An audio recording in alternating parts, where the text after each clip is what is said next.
STAR is a technique for describing noteworthy situations from your past and current experience.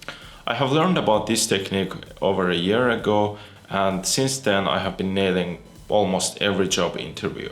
STAR technique combines 4 key concepts: situation, task, action, and result. For each of these, I'm gonna give some description and also give some example that can give you more clear idea. Alright, let's start with situation. Situation is for describing an event. So, for example, we had a feature that was only available for iOS version of the app, and there was some complex animation. So this is the event and situation. Task is what you were assigned to do. Keep in mind that this is only about you, not about what your teammates were doing, because you are trying to sell yourself with this technique to the person in front of you. So if we continue with the previous example, my task was to implement the animation that was available only in the iOS version of the app. So basically, task describes what my responsibility was. This is really simple. As the name implies it, what action you did to solve that task. If we continue with the previous animation example, we can say that I used my previous iOS development experience and checked the iOS implementation of the animation, and then using motion layout, I implemented the exact same animation with the same smoothness.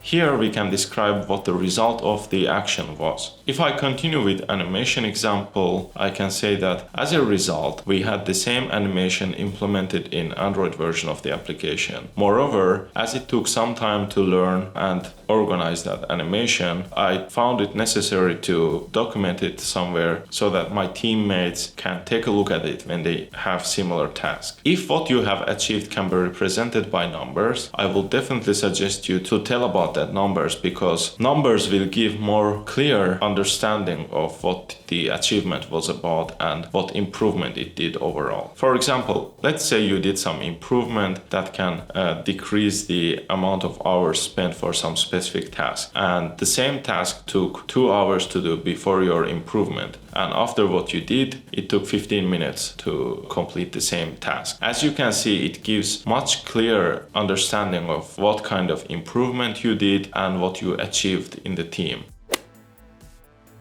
Now you have basic understanding of what STAR technique is. Let's put all together and see how it sounds like. So we had an iOS application which had some complex animation that wasn't available in our Android version of the app. My task was to implement the same animation with the same smoothness in the Android version of the application. I used my previous iOS development skills to check out the source code and understand the animation, and then re-implement same animation in motion layout for Android. As a result, we had the same animation with the same smoothness implemented for Android version of the application. Moreover, I also documented the learning process that I had, so that if in future some of my teammates have similar tasks, they can use the documentation as a reference. See how smooth and understandable it was. If you want to utilize this technique in your job interviews, I highly recommend you to think about different situations you had in your job, and then write them down and practice each section. You don't need to learn them by heart, because if you have done some task and achieved something, probably you will always remember it, and the writing part will just help you to organize your thoughts and make it more understandable what the task was about. I hope this video was really useful for you, and as usual I will put the links to the description so that you can go and check them out and read more about STAR technique. Thanks for watching, and see you in the next video.